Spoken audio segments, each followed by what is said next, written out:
오늘 본문에 있는 말씀을 가지고 사도행전 81번째 지식의 양보다 진리를 따르는 것이 중요하다라고 하는 제목으로 말씀을 나누겠습니다.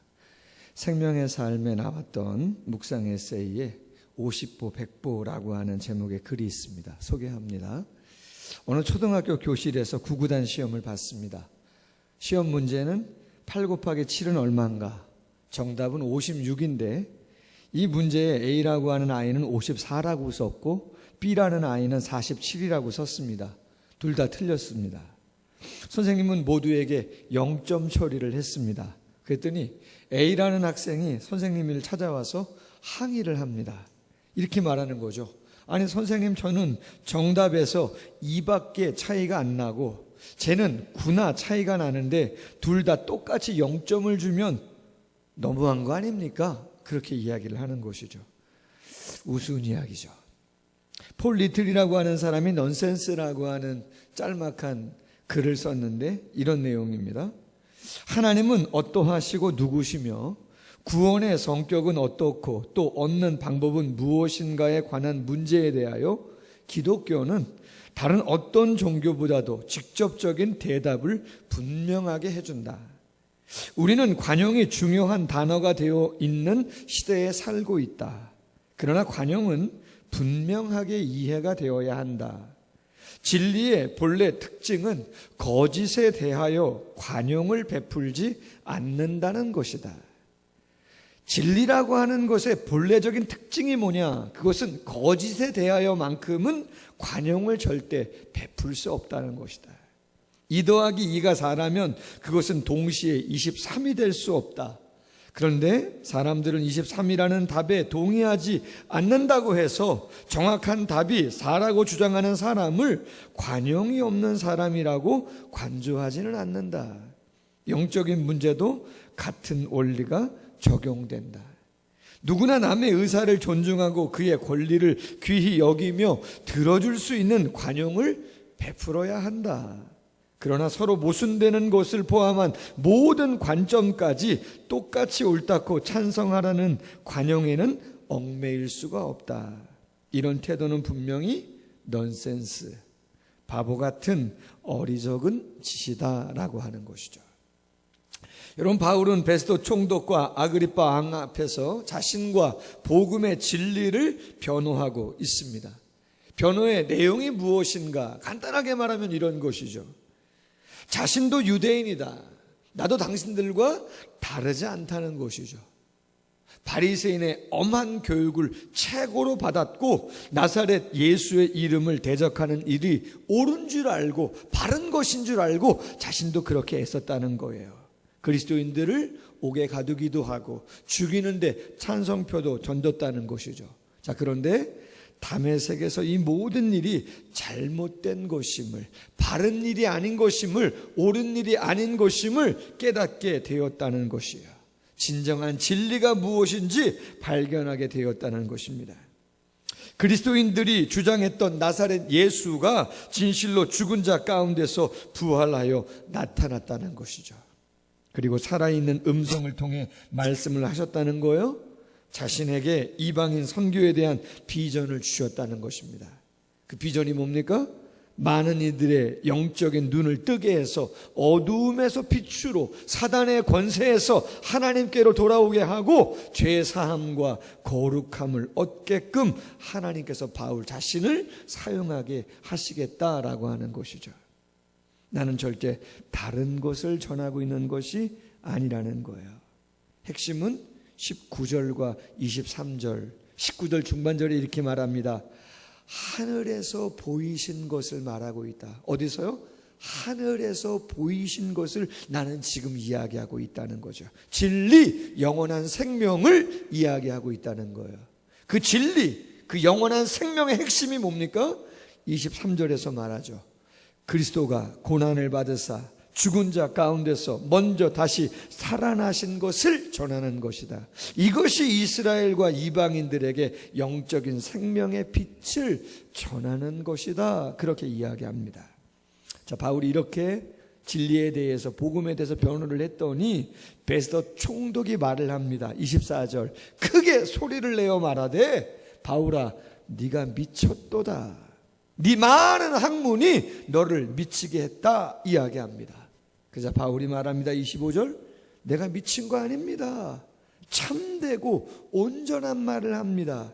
여러분 참되다 헬란말로 알레데이아라고 하는 말의 소유격인데 진리, 진실을 의미합니다. 뿐만 아니라 온전한이라고 하는 단어는 헬란말로 소프로쇼네스라고 하는 단어인데 건전하다, 안전하다는 말이에요.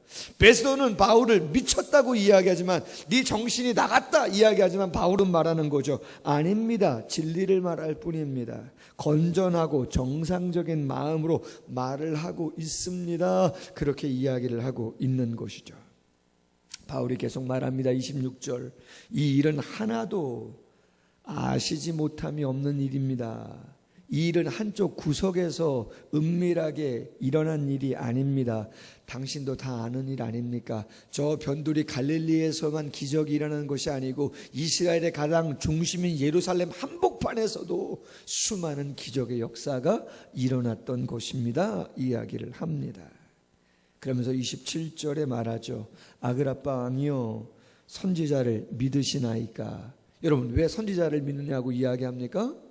구약의 이사야가 됐던 예레미야, 에스겔, 다니엘, 호세아, 아모스, 오바댜 수많은 선지자가 궁극적으로 이야기하고자 하는 게 뭡니까? 누굴 바라보라는 거죠?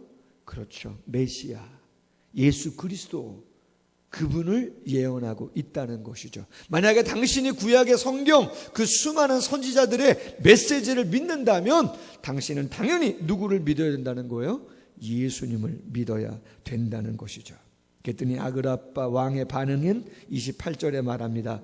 야 네가 적은 말로 나를 권하여 그리스도인이 되게 하려느냐 이야기하죠. 적은 말, 짧은 시간에 나를 그리스도인 되게 하려는 것이냐? 상당히 냉소적인 부정적인 반응을 보입니다. 이에 대해서 바울이 말합니다. 29절 말이 적으나 많으나 당신뿐만 아니라 오늘 내 말을 듣는 모든 사람도 내가 이렇게 결박된 것 외에는 다 나와 같이 되기를 원합니다. 여러분 바울이 말하고자 하는 게 뭡니까? 말을 많이 하든 적게 하든 큰 소리 치든 작은 소리로 이야기를 하든 얼마나 많은 정보를 알고 있느냐 모르고 있느냐 그게 중요한 게 아니고 핵심은 뭐라는 거예요? 진리냐 아니냐가 중요하다는 거죠. 여러분 인생의 문제 가운데 가장 중요한 진리의 문제, 가장 중요한 문제가 뭡니까? 요즘 코로나19로 인해서 어려움을 겪습니다. 여러분 이 사태 가운데서 꼭 우리가 놓지 않고 다시 한번 확인해야 되는 게 뭡니까? 인생의 가장 본질적인 중요한 문제, 진리의 문제는 죄와 사망의 문제예요. 지금의 상황 속에서 어느 나라가 강대국이다, 얼마나 많은 군사력을 위해서 재정을 쓰고 있다, 수십조, 수백수를 쓴다 할지라도 그것이 지금의 사태를 모면할 수 있도록 해줄 수 있습니까? 아무도, 어떤 나라도, 어떤 탱크, 어떤 비행기, 어떤 항공모함 아무것도 이 사태에 도움을 줄 수 없어요. 사나 죽나 그 모든 것은 하나님의 주권 속에 있는데 그것은 죄와 사망의 문제를 해결해야만 인생의 본질적인 문제에서 자유함을 얻을 수 있다는 것이고, 바울은 그것을 누구 안에서 발견한 거예요? 예수 그리스도 안에서 그 문제를 해결하는 진리를 발견했다고 고백하고 있습니다. 그래서 빌립보 교회를 향해서 편지를 쓸 때 바울이 이렇게 고백합니다. 빌립보서 3장 7절이야. 무엇이든지 내게 유익하던 것을 내가 그리스도를 위하여 다 해로 여길 뿐더러 모든 것을 해로 여김은 내 주 그리스도 예수를 아는 지식이 가장 고상하기 때문이라. 그 안에서 나는 발견되기를 원한다. 그리스도와 그의 부활의 권능과 그 고난에 참여함을 얻고자 하여 그의 죽으심을 본받아 어떻게 해서든지 죽은 자 가운데서 부활에 이르려 한다. 할렐루야. 본인은 그리스도와 함께 십자가에 죽고 그가 살아난 것처럼 자신도 그리스도와 함께 영원한 생명으로 부활하기를 원한다. 이 세상의 그 어떠한 것도 이 진리보다, 이 그리스도보다 더 고귀한, 가장 숭고한 궁극의 가치는 없음을 이야기하고 있는 것이죠. 주석가 핸드릭스는 이런 고백을 합니다. 솟아오르는 태양 앞에서 모든 별이 꼬리를 감추듯이, 그리고 크고 값진 진주 앞에서 모든 보석들이 광채를 잃어버리듯이 바울에게 있어 내 주 그리스도 예수와의 깊은 교제 앞에서 그 밖의 모든 것들은 빛을 잃었다라고 갈파했습니다. 사랑하는 여러분, 오늘 바울의 진리에 대한 변론 속에서 우리는 영적인 교훈을 몇 가지 얻을 수 있습니다. 첫 번째, 그리스도 자신이 진리이십니다. 이 세상의 유일한 진리는 예수 그리스도, 그분이 진리이신 거죠. 신천지가 난립니다. 이만희요, 요즘 매스컴에서 그의 양력을 이야기합니다. 수많은 사이비 이단을 전전하다가 신천지라고 하는 것을 만들었고 포교하고 있어요. 정상이 아니죠. 예수님은 요한복음 14장 6절에서 말합니다. 내가 곧 길이요 진리요 생명이니 나로 말미암지 않고는 아버지께로 올 자가 없느니라. 할렐루야. 두 번째, 예수님의 모든 말씀과 기록된 성경 66권의 말씀이 진리인 줄로 믿습니다. 이 이야기도 있고 저 이야기도 있고 수많은 이야기와 정보가 있지만 우리의 신앙과 삶에 정확무호한 영적인 교훈을 주는 말씀은 예수님의 말씀과 성경 66권 기록된 하나님의 말씀이 온전한 말씀인 줄로 믿습니다. 그래서 시편 기자가 시편 119편 105절에서 말한 것처럼 주의 말씀은 내 발의 등이요 내 길에 뭐라고요? 빛이다. 내 발의 등이고 내 발의 내 길의 빛이다 라고 하는 건 무슨 의미예요? 지금의 상황을 가장 온전하게 판단할 수 있는, 가장 먼 미래를 온전하게 바라볼 수 있는 유일한 가장 중요한 도구는 무엇인가? 그건 주의 말씀이라는 것이죠. 왜요? 그것이 진리이기 때문인 줄로 믿습니다. 세 번째는 그러므로 삶의 성찰은 진리를 통해 이루어져야 한다는 것이에요. 내가 어떤 선택을, 어떤 결정을 해야 할까? 예배를 드려야 하나 말아야 하나 얼마나 많은 고민이에요. 그러나 그것은 기준은 하나님의 말씀이 기준이 되어야 하는 것이죠. 요한복음 14장과 16장에서 예수님께서 이렇게 말씀하셨어요. 보혜사 곧 아버지께서 내 이름으로 보내실 성령, 그가 너희에게 모든 것을 가르치고 내가 너희에게 말한 모든 것을 생각나게 하리라. 진리의 성령이 오시면 그가 너희를 모든 진리 가운데로 인도하시리니 그가 스스로 말하지 않고 오직 들은 것을 말하며 장래 일을 너희에게 알리리라. 할렐루야. 여러분, 예수님께서 성령을 통해 우리 안에 거하실 때 영원히 함께 거하시는 줄로 믿습니다. 그 주님은 말씀이 들려질 때 우리 안에 성령으로 함께 하시기에 그분의 깨달음과 가르치심을 통해서 영적인 것들을 분명하고 분별하고 온전한 길을 걸어갈 수 있게 되는 줄로 믿습니다. 그래서 우리가 무엇인가를 결정하고 선택할 때 온전한 성찰이 있어야 되는데 그 성찰의 기준은 그 무엇이 아니라 내 경험이나 내 감정이나 그 어떤 것이 아니고 오직 정확무한 하나님의 말씀이 되어야 하는 줄로 믿습니다. 마지막 네 번째, 우리의 삶은 진리로 평가를 받는다는 것입니다. 세상 풍조는 바뀝니다. 이념과 사상은 시대마다 변합니다. 그러나 변하지 않는 게 뭐예요? 그것은 진리인 것이죠. 그렇기에 우리의 삶은 다른 무엇으로 평가를 받는 것이 아니고 진리에 입각한 어떠한 삶을 어떻게 살았는가에 따라 우리는 평가를 받는다는 것이죠. 베드로 사도와 바울 사도가 베드로전서 1장과 고린도전서 3장에서 이러한 이야기를 합니다. 너희가 거듭난 것은 썩어질 씨로 된 것이 아니고 썩지 아니할 씨로 된 것이니 살아있고 항상 있는 하나님의 말씀으로 되었느니라. 그러므로 모든 육체는 풀과 같고 그 모든 영광은 풀의 꽃과 같으니 풀은 마르고 꽃은 떨어지되 오직 주의 말씀은 세세토록 있도다 하였으니 너희에게 전한 복음이 곧 이 말씀이니라. 만일 누구든지 금이나 은이나 보석이나 나무나 풀이나 지푸로 이 터 위에 세우면 사람의 공적이 나타날 터인데 그날이 공적을 밝히리니 이는 불로 나타나고 그 불이 각 사람의 공적이 어떠한 것을 시험할 것임이라. 만일 누구든지 그 위에 세운 공적이 그대로 있으면 상을 받고 누구든지 그 공적이 불타면 해를 받으리니 그러나 자신은 구원을 받되 불 가운데서 받은 것 같으리라. 아멘. 여러분, 이게 무슨 말씀입니까? 바울이 이야기하는 거예요. 사람의 삶이 하나님 앞에서 심판과 평가를 받는 때가 온다는 것이에요.